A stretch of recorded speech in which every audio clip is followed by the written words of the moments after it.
Naam, mtazamaji na timayo mzima popote ulipo, na karibu tena kwa mara nyingine katika YouTube channel yetu, kituo nambari 1 kinachozidi kukuletea taarifa za siasa nchini Kenya. Naam, mtazamaji, asubuhi ya leo kiongozi mkuu wa chama cha DCP Party Mheshimiwa Rigathi Gachagua ameweza kuamka na taarifa mpya, huku akimkosoa Mheshimiwa Raila Amolo Odinga, akiamini kwamba uungwaji mkono kwa serikali ya Kenya Kwanza ni jambo ambalo huenda likaweza kufanikisha azma yake kuwa rais katika jamhuri hii ya Kenya. Kulingana na Mheshimiwa Rigathi Gachagua, kosa kubwa ambalo Mheshimiwa Raila Amolo Odinga aliweza kulifanya katika taifa hili la Kenya ni kipindi ambapo aliweza kumsaidia Mheshimiwa Rais William Ruto baada ya kushindwa na vijana wa Gen Z katika maandamano ya mwaka 2024. Ila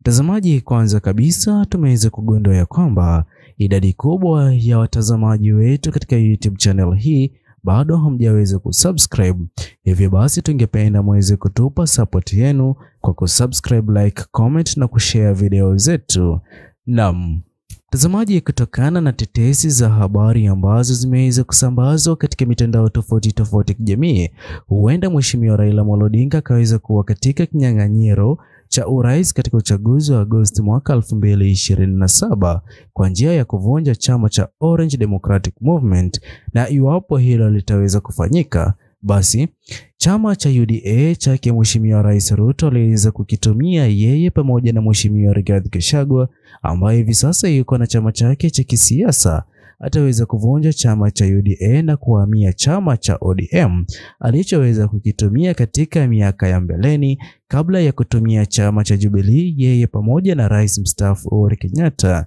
Hatua hii huenda ikaweza kumpa nguvu Mheshimiwa Raila Amolo Odinga kuwania kiti cha urais, ila hatua hiyo Mheshimiwa Rigathi Gachagua ameweza kuikosoa na kuweka hadharani kwamba hilo halitaweza kutokea, kwani idadi kubwa ya vijana wa Gen Z hawana imani na usaliti ambao Mheshimiwa Raila Amolo Odinga aliweza kufanya katika maandamano ya vijana wa Gen Z mwaka 2024. Je, mtazamaji, unakubaliana naye Mheshimiwa Rigathi Gachagua? Ni vyema kutochia maoni yako katika uwanja comment section, subscribe, like, comment na kushare. Asante, bye bye until the next video.